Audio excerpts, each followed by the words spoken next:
இந்த 2025ல எந்த வித சினிமா கான்டாக்டும் இல்ல, மணியும் இல்ல. ஆனா ஆக்டர் ஆகணும்னு இருக்க பேஷனேட்டா இருக்கவங்களுக்கு தாங்க இந்த வீடியோ. இந்த வீடியோல ஒரு கம்ப்ளீட் ரோட் மேப் பார்க்க போறோம். நம்ம இந்த 2025ல உங்க ஃபோன வச்சு மட்டுமே எப்படி ஒரு ஆக்டர் ஆகலாம்னு சொல்லிட்டு. இந்த வீடியோல நான் இப்படி கூலிங் கிளாஸ் போட்டு இங்க உட்கார்ந்திருக்கிறதுக்கும், நீங்க ஆக்டிங்ல பெரிய ஆளா இருக்கும் ஒரு சம்மந்தம் இருக்குங்க. அத நான் வீடியோ கடைசியில சொல்றேங்க. வீடியோ ஃபுல்லா பாருங்க. எண்ட் ஆஃப் தி வீடியோல ஒரு குட்டி அசைன்மென்ட்டும் இருக்கு. இந்த வீடியோ நீங்க ஸ்டார் ஆக போறீங்க, இல்ல செலிபிரிட்டி ஆக போறீங்கன்னா உங்களுக்கான வீடியோ இது கிடையாது. இது யார் நிஜமாலே ஆக்டர் ஆகணும்னு இருக்கீங்களோ அவங்களுக்கான வீடியோ தாங்க இது. செலிபிரிட்டி ஆகணும்னு நினைக்கிறவங்களுக்கும், ஆக்டர் ஆகணும்னு நினைக்கிறவங்களுக்கும் நெறைய வித்தியாசம் இருக்கு.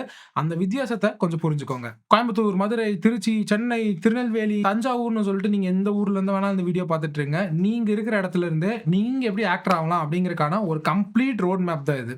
ஆரம்பிக்கலாங்களா? இதோட ஸ்டெப் 1 உங்க ஆக்டிங் மசில்ஸ நீங்க டெவலப் பண்ணணும். எப்படி நீங்க உங்க பாடில இருக்க மசில்ஸ ஜிம்முக்கு போய் டெவலப் பண்றீங்களோ, ஒரே நாள்ல மசில்ஸ் வராது. கன்சிஸ்டன்ஸா நீங்க பண்ணா மட்டும் தான் மசில் வரும். அதே மாரி ஒரு ஆக்டிங் மசில்னு ஒரு கான்செப்ட் இருக்குங்க. ஆக்டிங் மசில் அப்டின்னா, உங்களோட எமோஷன்ஸ நீங்க பிராக்டிஸ் பண்ணணும். மல்டிபிள் எமோஷன்ஸ பெர்ஃபார்ம் பண்ணி பார்க்கணும். இதுக்கு ஒரு உதாரணம் சொல்றேன் பாருங்களேன். ரொம்ப காம்ப்ளிகேட்டடான டயலாக்லாம் எடுத்துக்காதீங்க. பக்கமா இருக்க டயலாக்லாம் எடுக்காதீங்க. ரொம்ப சிம்பிளான டயலாக் எடுத்துக்கோங்க. உதாரணத்துக்கு, "நீ ஒரு லூசு" அப்டின்னு ஒரு டயலாக் இருக்குங்க. உங்க அம்மா கிட்ட போய் இந்த டயலாக் நீங்க எப்படி டெலிவரி பண்ணுவீங்க? உங்க கேர்ள் ஃபிரெண்ட் கிட்ட இந்த டயலாக் நீங்க எப்படி டெலிவரி பண்ணுவீங்க? உங்க ஃபிரெண்ட் கிட்ட நீங்க இந்த டயலாக் எப்படி டெலிவரி பண்றீங்க? நீங்க வந்துட்டு பைக் ஓட்டிட்டு போயிட்டு இருக்கீங்க. அங்க ஒரு போலீஸ் செக்கிங் இருக்கு. அந்த போலீஸ் உங்கள புடிச்சுட்டாங்க. உங்க லைசென்ஸ வாங்கி சம்மந்தமே இல்லாம கிழிச்சு போட்டாரு அவரு. அவருகிட்ட இந்த டயலாக் நீங்க எப்படி சொல்லுவீங்க? சோ அந்த எமோஷன்ஸ் வித்தியாசம் பாருங்களேன். பிராக்டிஸ் பண்ணி பாருங்களேன் அந்த எமோஷன்ஸ. உங்க அம்மா கிட்ட நீங்க எப்படி சொல்லுவீங்க? உங்க கேர்ள் ஃபிரெண்ட் கிட்ட எப்படி சொல்லுவீங்க? இல்ல விளையாட்டா உங்க ஃபிரெண்ட் கிட்ட, "ஹே போடா லூசு" அப்படின்னு சொல்றது எப்படி இருக்கு? ஒரு போலீஸ்காரர் கிட்ட போயிட்டு அந்த டயலாக்க சொல்றது எப்படி இருக்கு? சோ, இது ஒரே டயலாக் தான். "நீ ஒரு லூசு" அந்த டயலாக் நான் மாத்தவே இல்ல. ஆனா, அந்த டயலாக்கு இடத்துக்கு ஏத்த மாரியும், எமோஷன்ஸ்க்கு ஏத்த மாரியும், ஆட்களுக்கு ஏத்த மாரியும் எப்படி மாறுதுன்னு பார்த்தீங்களா? இதனால தான் நான் சொல்றேன். இந்த எக்சர்சைஸ் ரொம்ப முக்கியமான எக்சர்சைஸ். இத மிரர் முன்னாடியோ, இல்ல உங்க ஃபோன் கேமரா ஆன் பண்ணிட்டோ, வேரியஸ் கைண்ட் ஆஃப் இதுல நீங்க பிராக்டிஸ் பண்ணி பாருங்க. நெறைய டயலாக் எடுத்துக்காதீங்க. மாட்டிப்பீங்க. சிம்பிளா வச்சுக்கோங்க. "நீ ஒரு லூசு", "நல்லா இருக்கியா", "சாப்பிட்டியா", இந்த மாரி ஒரு சின்ன சின்ன டயலாக்ஸ் எடுத்துக்கோங்க.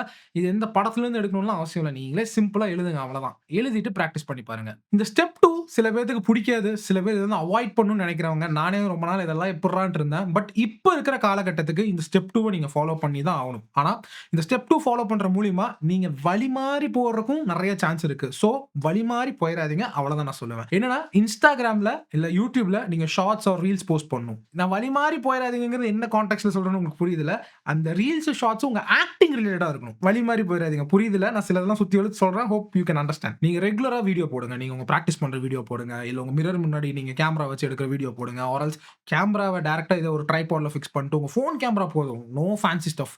ஃபோன் கேமரால வச்சு அந்த வீடியோவ எடுத்து ஜஸ்ட் பப்ளிஷ் இட். இது ஏன் நான் சொல்றேன்னா, உங்க வீடியோ யார் பார்க்க போறான்லாம் தெரியாதுங்க. Any one can watch it. இதுல உன்னியோர் அட்வான்டேஜ், ஆடட் அட்வான்டேஜும் இருக்கு. கண்டிப்பா கலாய்ப்பானுங்க. நான் அதுவும் 3 பெர்சன் கலாய்க்கிறானோ இல்லையோ, நம்ம கூட சுத்திட்டு இருக்கவன் 200% கலாய்ப்பாங்க. ஆனா, அந்த கலாய் தான் உங்களுக்கு ஸ்டேஜ் ஃபியர போக வைக்க போது. நாளைக்கு ஒரு சீன்ல கோமரத்தோட நீ நில்றான்னு சொன்னாலும் தைரியமா வந்து நிப்பீங்க. அதுக்கு காரணம் இவங்க கலாய்ச்சதுனால தான். கண்டிப்பா யோசிச்சு பாருங்க. இனிஷியலா கஷ்டமா தான் இருக்கும். அப்படின்ற மாரி தான் இருக்கும். வீடியோ எடுக்கணுமா, ஆன் பண்ணணுமா, இது பண்ணணுமா, அத பண்ணணுமா, ரொம்ப காம்ப்ளிகேட்டா பண்ணாதீங்க. "நீ ஒரு லூசு" அப்படிங்கிற டயலாக்கே எடுத்துக்கோங்க. உங்க ஃபோன ஒரு ட்ரைபாட் இருந்தா ட்ரைபாட் இல்ல டேபிள்ல சாய்ச்சு வச்சு அழகா எடுங்க. வேரியஸ் டயலாக்ல ட்ரை பண்ணி பாருங்க. ஏதாவது எரர் பண்ணிட்டீங்கன்னா எடிட் பண்ணிக்கோங்க. CapCut போல சாஃப்ட்வேர் யூஸ் பண்ணி சிம்பிளா நீங்க எடிட் பண்ணிக்கலாம். Instagramமோட அபிஷியல் எடிட்டரே இப்ப Play Storeல அவைலபிளா இருக்கு. நீங்க அத வச்சு எடிட் பண்ணிக்கலாம். எடிட் பண்ணி டெய்லி ஒரு ரீல் போஸ்ட் பண்ணுங்க. இது ஏன் நான் சொல்றேன்னா, எப்படி நீங்க ஜிம்முக்கு போனா ஒரே நாள்ல உங்களுக்கு மசில்ஸ்லாம் வந்துராது. கன்டினியூஸா பண்ண தான் மசில்ஸ் வரும். முதல் நாள் போய் எல்லாம் பெர்ஃபெக்ட்டா பண்ணிருவீங்களா? கிடையாது.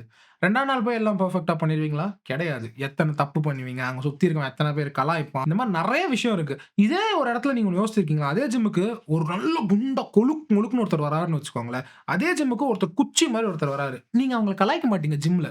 யோசிச்சு பார்த்திருக்கீங்களா? அவ்வளோ சீக்கிரம் ஜிம்ல யாரும் பாரு குண்டன் ஜிம்முக்கு வந்துட்டான் அப்படின்னு நம்ம சொல்ல மாட்டோம். இல்ல குச்சியான் ஜிம்முக்கு வந்துட்டான்னு நம்ம சொல்ல மாட்டோம். ஏன்னா, gym is the place where you can sculpt yourself. இந்த கான்செப்ட் புரியுதுங்களா? சோ, உங்களோட இந்த ரீல்ஸ நீங்க உங்களோட ஜிம் ஸ்பேஸா யூஸ் பண்ணிக்கோங்க.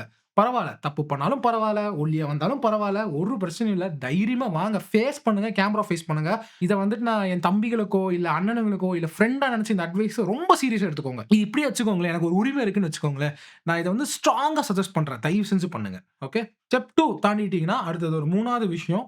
கொலாபரேஷன்.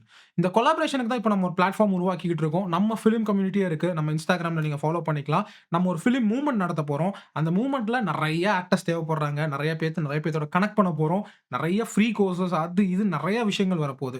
ஸோ அத பத்தியான அப்டேட்ஸ் வேணும்னா நம்ம Instagram ஐடியா ஃபாலோ பண்ணி வச்சுக்கோங்க. அந்த மூவ்மெண்ட் கூடிய சீக்கிரத்துல லான்ச் ஆகப்போது. அதுக்கான வேலைகள்லாம் ஓடிட்டே தான் இருக்கு. நான் வந்தா ராஜாவா தான் வருவேன். நடிச்சா ஃபீச்சர் ஃபிலிம் தான் நடிப்பேன். போனா ரஜினிகாந்த் சார் கூட தான் நடிப்பேன். இல்ல கமல் சார் கூட தான் நடிப்பேன்னு இருந்தீங்கன்னா, you are not in the right mind set. நீங்க என்ன பண்ணணும்னா, உங்க ஏரியால ஷார்ட் ஃபிலிம் எடுத்துட்டு இருப்பாங்க பார்த்தீங்களா? அவங்கள சோர்ஸ் பண்ணி அவங்கள கண்டுபிடிச்சு, இந்த மாரிங்க, இந்த மாரி நான் Instagramல வீடியோ போட்டுட்டு இருக்கேன். நீங்க நெனைக்கிற மாரில ஆக்டிங் வீடியோஸ் நான் போட்டுட்டு இருக்கேன். இதுதான் என் ப்ரொஃபைல். நல்லா புரிஞ்சுக்கோங்க. அதுதான் உங்க போர்ட்ஃபோலியோ. இதுதான் என் ப்ரொஃபைல். நீங்க பாருங்க. ஏதாவது ஒரு சின்ன ரோல் இருந்தா குடுங்க. நான் வந்து பண்ணி தரேன் அப்படின்னு சொல்லுங்க. கேமரால சும்மா நிக்கிந்து பின்னாடி பேக்கிரவுண்ட்ல நிக்கிற ரோலா இருந்தாலும், கண்ண மூடிட்டு போய் செய்யுங்க. That's your starting point. உங்களுக்கு உன்னி இன்ஸ்பிரேஷன் வேணும்னா, விஜய் சேதுபதி சார நெனச்சு பாருங்க. புதுப்பேட்டையில எங்கேயோ பின்னாடி நின்னுட்டுருந்த ஆள், இப்போ ஒரு முன்னணி நடிகர். நீங்க இதெல்லாம் நான் பண்ண மாட்டேன். எனக்கு போய் கேமரா முன்னாடிலாம் நின்னாலாம் எனக்கெல்லாம் கௌரவ குறைச்சல். நான் வந்தா ராஜாவா தான் வருவேன்னா, யோசிச்சுக்கோங்க. ஆல்ரெடி விஜய் சேதுபதி சார பத்தி சொல்ட்டேன். நீங்க நல்லா யோசிச்சு பார்த்துருக்கீங்களா? விஜய் சேதுபதி சார், பாபி சிம்ஹா சார்லாம் அந்த ஷார்ட் ஃபிலிம் டைம்லயே ஷார்ட் ஃபிலிம் நடிச்சு ஆக்டிங்குள்ள வந்தவங்க. ஆனா, அவங்க கிட்ட இல்லாத ஒரு டூல் இப்போ உங்ககிட்ட இருக்கு. உங்க மொபைல் ஃபோன். அவங்க இருக்கும்போது இந்த மாரி டெக்னாலஜியோ இதெல்லாம் எதுவுமே கிடையாது. ஸோ, அந்த மொபைல் ஃபோன தான் நான் இவ்ளோ டாஸ்க்கும் சொல்லியிருக்கேன். உங்க போர்ட்ஃபோலியோ ஷூட் பண்ணுங்க. உங்க ஏரியா பக்கத்துல இருக்க ஷார்ட் ஃபிலிம் டைரக்டர்ஸ் கூட Instagramல கனெக்ட் பண்ணுங்க. மெசேஜ் அனுப்புங்க. நடிங்க.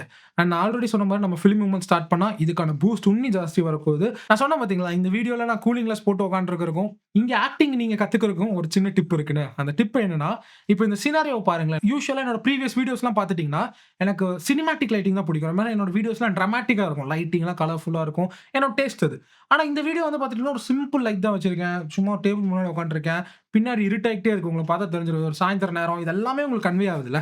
ஆனா நல்லா யோசிச்சுங்களேன். இந்த இடத்துல நான் கூலர்ஸ் போட்டுருக்கணுமா? Question mark. நான் போட்டுருக்கணுமா? கமெண்ட் செக்ஷன்ல சொல்லுங்க. ஸோ இதே தான் நெறைய ஆக்டர்ஸ் பண்றாங்க. நம்ம ஒரு விஷயம் அழகா தெரியணும். நான் தனியா தெரியணும். ஒரு ஆக்டிங்ல நான் டிஃபரண்டா தெரியணும்னு நெறைய விஷயம் பண்றீங்க. பண்ணாதீங்க. அந்த சீன ஃபர்ஸ்ட் அனலைஸ் பண்ணுங்க. இப்போ உதாரணத்துக்கு இந்த இடத்த பாருங்க. இந்த இடம் வந்துட்டு இருட்டாயிட்டு இருக்கு பின்னாடி. ஓகே. இங்க ஒரு சிம்பிளா லைட் வச்சிருக்காங்க. ஓகே. பின்னாடி ஒரு டேபிள் லேம்ப் இருக்கு. சரி ஓகே. இந்த இடத்துல நான் கூலிங் கிளாஸ் என்னோட செல்ஃபிஷ்னஸ்க்காக நான் போட்டுருக்கணுமா? ஆர் எல்ஸ் அந்த சீனுக்கு ஏத்த மாரி நான் நடிக்கணுமா? நான் தான் சொன்னேன். நீங்க ஸ்டார் ஆவணுமா? இல்ல ஆக்டர் ஆவணுமா? டிசைட் பண்ணிக்கோங்க. உங்களுக்கான ஒரு சின்ன வொர்க் அவுட்ங்க. இந்த வொர்க் அவுட் பண்றனால எனக்கு எதுவும் கிடைக்க போறதில்ல. நீங்க பண்ணா உங்களுக்கு தான் நல்லது. ஸ்கூல்ல சொல்ற மாரியே இருக்குல்ல. ஓகே. Instagramல ரீல்ஸ் போட ஆரம்பிங்க. ரொம்ப காம்ப்ளக்ஸ்லாம் பண்ணிக்காதீங்க. எவன் திட்டினா என்ன வியூஸ் அதெல்லாம் மறந்துருங்க. வியூஸ்லாம் வேண்டாங்க நமக்கு. நீங்க சும்மா போடுங்க. என்ன நடக்குதுன்னு பார்க்கலாம். ஆனா, உங்கள புஷ் பண்றதுக்கும், உங்கள கை தட்டுறதுக்கும் ஒருத்தன் இருக்கான். நான் இருக்கேங்க. நீங்க என்ன டாக் பண்ணுங்க. நான் கண்டிப்பா யாரெல்லாம் டாக் பண்றீங்களோ, அவங்க வீடியோஸ்லாம் என் கமெண்ட் அங்க ஃபர்ஸ்ட் இடத்துல இருக்கும். ஏன் சொல்றேன்னா, இங்க நெறைய பேர் ஆரம்பிக்கிறதுக்கு தான் டிலே பண்ணிட்டு இருக்காங்க. நீங்க மட்டும் ஆரம்பிங்க. கண்டிப்பா இங்க உன்னி யோசிச்சுட்டு இருக்காங்க பார்த்தீங்களா, அவன எல்லாம் தாண்டி போயிருவீங்க. உன்னியோட இந்த வீடியோ பார்த்தோனே, நாளைக்கு பார்த்துக்கலாம், நாளான்னைக்கு பார்த்துக்கலாம். ஆகவே ஆகாது. பார்க்குறீங்களா? இமிடியேட் ஆக்ஷன் தாங்க. இப்பவே ஓகே. நான் இந்த டயலாக் பேசப் போறேன். இல்ல நான் ஒரு லூசு அப்படிங்கிற டயலாக்கே நான் பேசப் போறேன். இல்ல என்ன வேணா எடுத்துக்கோங்க. இப்ப ஆரம்பிங்க. இந்த வீடியோ முடிச்ச உடனே ஆரம்பிங்க. இப்ப நீங்க இந்த வீடியோ முடிச்ச உடனே ஆரம்பிக்க போறீங்க. இந்த வீடியோவ பார்த்து ஆரம்பிக்க போறீங்கன்னா, கமெண்ட் செக்ஷன்ல போய் "I am ready. I am an actor" அப்படின்னு சொல்லிட்டு கமெண்ட் பண்ணுங்க. அடுத்த வீடியோல எப்படி நேச்சுரலா கேமரால ஆக்ட் பண்ணணுங்கிற டிப்ஸ பத்தி நம்ம பேசலாம். மறக்காம சப்ஸ்கிரைப் பண்ணிக்கோங்க. இந்த வீடியோவ உங்க ஆக்டிங் ஃப்ரெண்டுக்கும் ஷேர் பண்ணிருங்க. நன்றி.